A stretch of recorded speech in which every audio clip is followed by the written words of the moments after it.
আজকের কাহিনী আত্মা ও দুরাত্মা। লেখক ময়ূখ চৌধুরী। পাঠে আমি সুদীপন গাঙ্গুলি। পৃথিবীতে অনেক সময় এমন ঘটনা ঘটে যার সঠিক অর্থ বুদ্ধি ও যুক্তি দিয়ে ব্যাখ্যা করা সম্ভব নয়।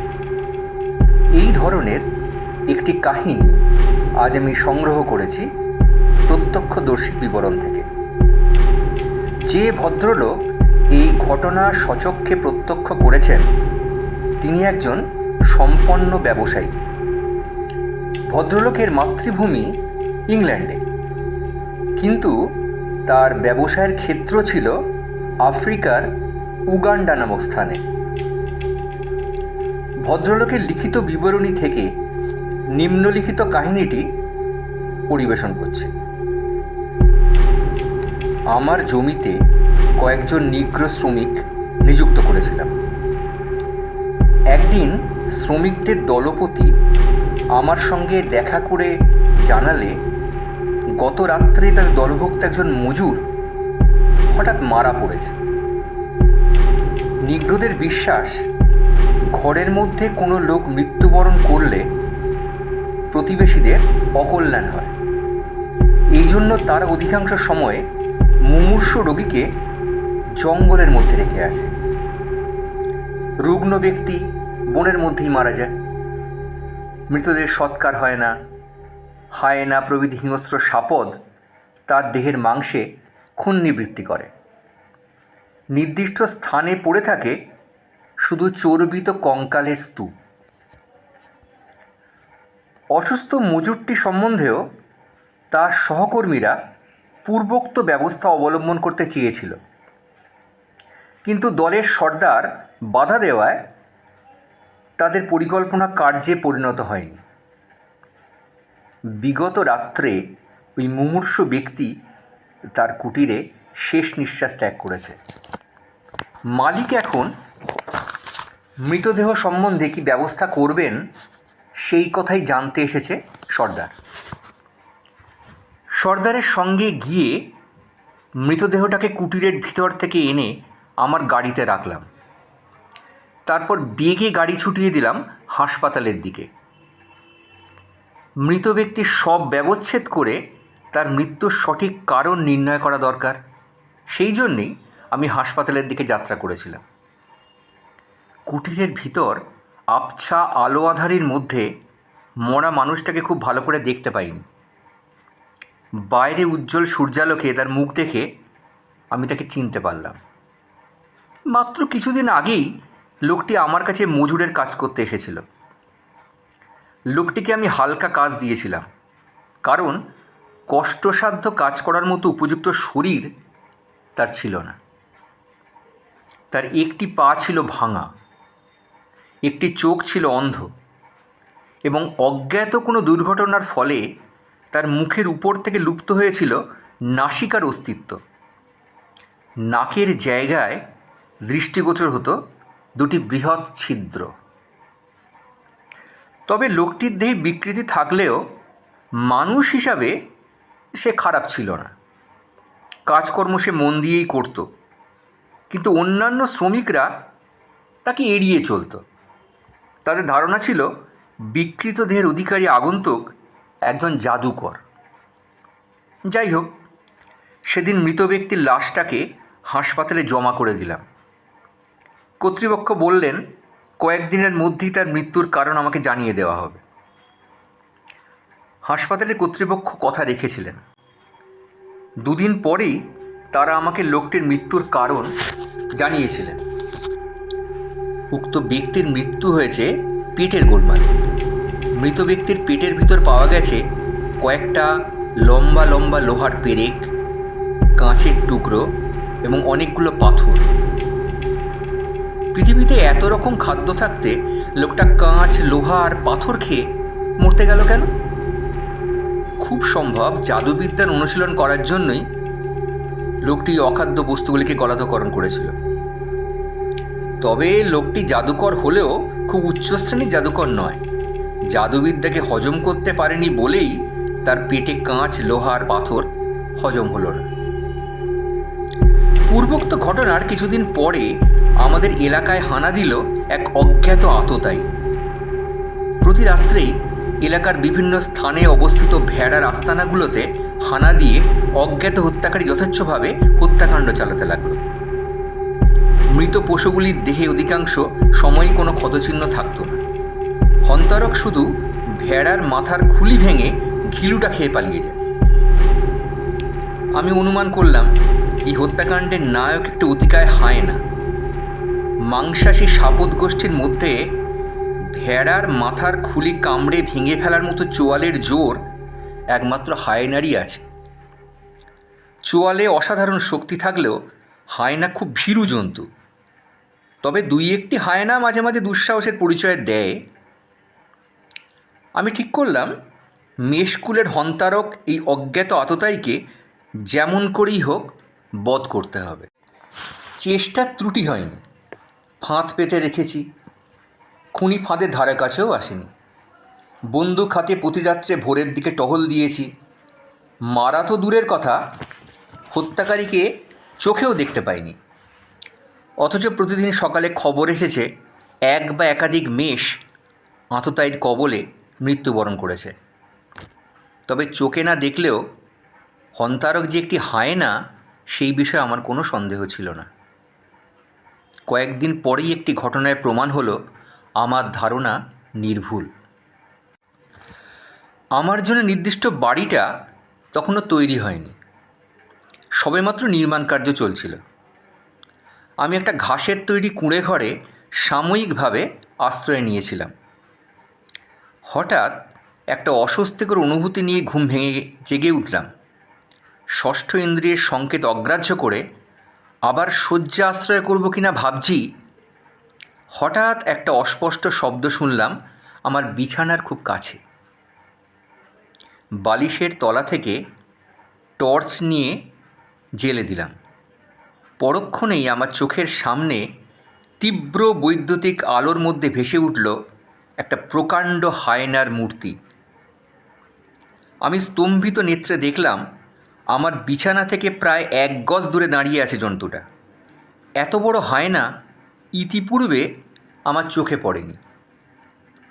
নিজের অজ্ঞাতসারেই আমার কণ্ঠ ভেদ করে নির্গত হলো এক তীব্র চিৎকার ধ্বনি।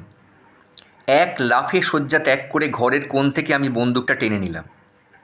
এমনই দুর্ভাগ্য যে শুতে যাওয়ার আগেই বন্দুকে গুলি ভরতে ভুলে গিয়েছিলাম। টেবিলের উপর একটা ছোট বাক্সে আমি টোটাগুলো রেখেছিলাম। হাত বাড়িয়ে বাক্সটা খুঁজছি, এমন সময় হলো আর এক নতুন বিপদ। সাঁ করে ছুটে গেল একটা দমকা হাওয়া, আর হাওয়ার ঝটকা লেগে কুঁড়ে ঘরের নিচের দিকটায় ঝাঁপটা সশব্দে বন্ধ হয়ে গেল। ওখানটা যে অঞ্চলে আমি ছিলাম সেখানকার কুটিরগুলোর দরজায় কিছু বৈশিষ্ট্য ছিল। মেঝের সঙ্গে সমান্তরালভাবে উপর নিচে লাগানো থাকতো 2টি ঝাঁপ বা দরজার পাল্লা।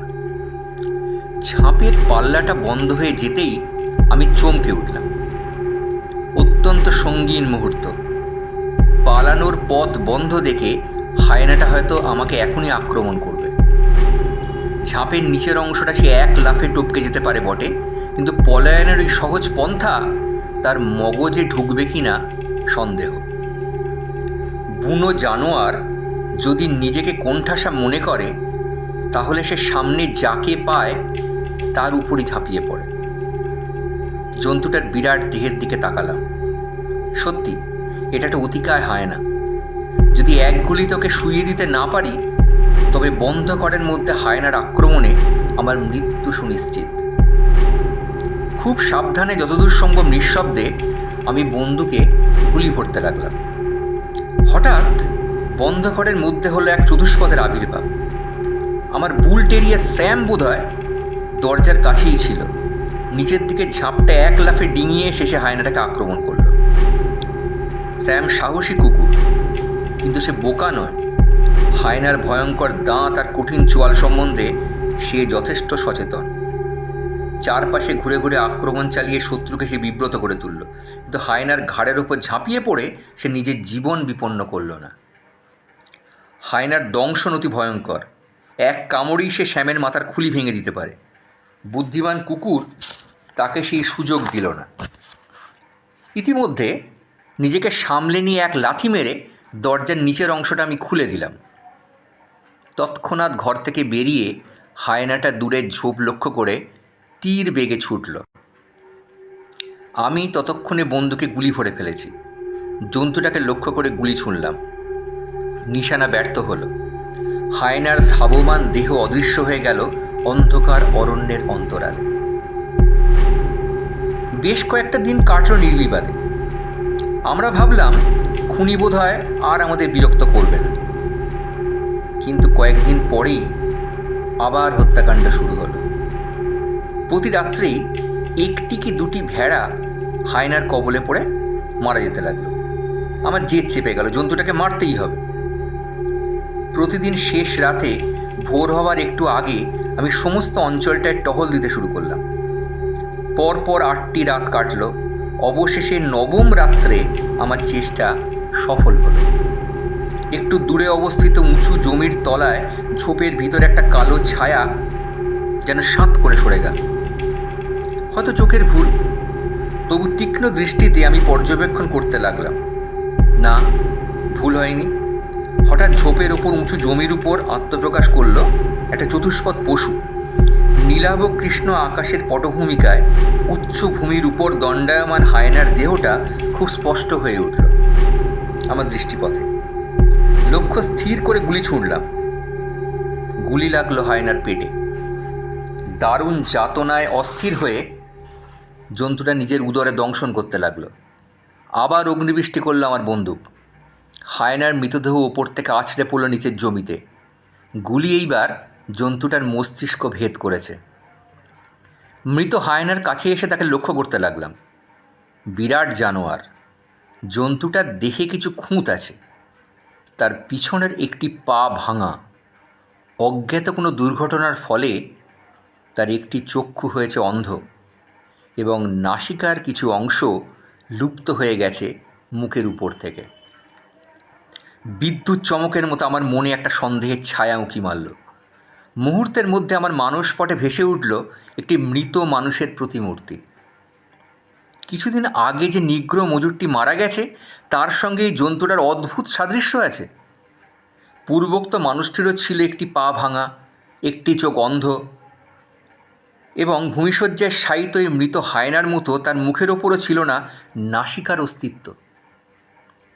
আমার সর্বদেহের ভিতর দিয়ে ছুটে গেল আতঙ্কের শীতল স্রোত। পরক্ষণে নিজের মনকে শাসন করলাম। বিকৃত দেহ মানুষ যদি থাকতে পারে তবে তার মতো একটা হায়নাই বা থাকবে না কেন? দৈহিক সাদৃশ্যটা নিতান্তই ঘটনাচক্রের যোগাযোগ। আমি আস্তানায় ফিরে এসে কয়েকজন শ্রমিককে হত্যাকাণ্ডের মৃত্যু সংবাদ দিলাম। তার উৎফুল্ল হয়ে উঠল। আমি জন্তুটাকে মাটির নিচে কবর দিতে বললাম। হায়নার চামড়া কোনো কাজে লাগে না। পরের দিন সন্ধেবেলা আমার সঙ্গে সাক্ষাৎ করল মজুদ্দের সর্দার। তার বক্তব্য হচ্ছে হায়নার পেট চিরে তারা কয়েকটা জিনিস পেয়েছে এবং জিনিসগুলো আমাকে দেখাতে চায়। সর্দার 2 হাতখানা মেলে ধরল আমার চোখের সামনে। আমি চমকে উঠলাম। সর্দারের প্রসারিত 2 করতলের উপর রয়েছে কয়েকটি লোহার পেরেক, কিছু কাঁচের টুকরো এবং কয়েকটা পাথর। বাওয়ানা, সর্দার বলল, এই জিনিসগুলো হায়নার পেটের ভিতর পাওয়া গেছে। আমি কথা বলতে পারলাম না। অনুভব করলাম আমার ঘাড়ের চুল খাড়া হয়ে উঠেছে কাঁটার মতো। সবই কি ঘটনাচক্র? একটি পা ভাঙা, একটি চোখ অন্ধ, মুখের উপর ছিন্ন নাসিকার অংশ, সব কিছুই কি শুধু ঘটনাচক্রের যোগাযোগ? অবশেষে এই পাথর, কাঁচ আর লোহার পেরেক?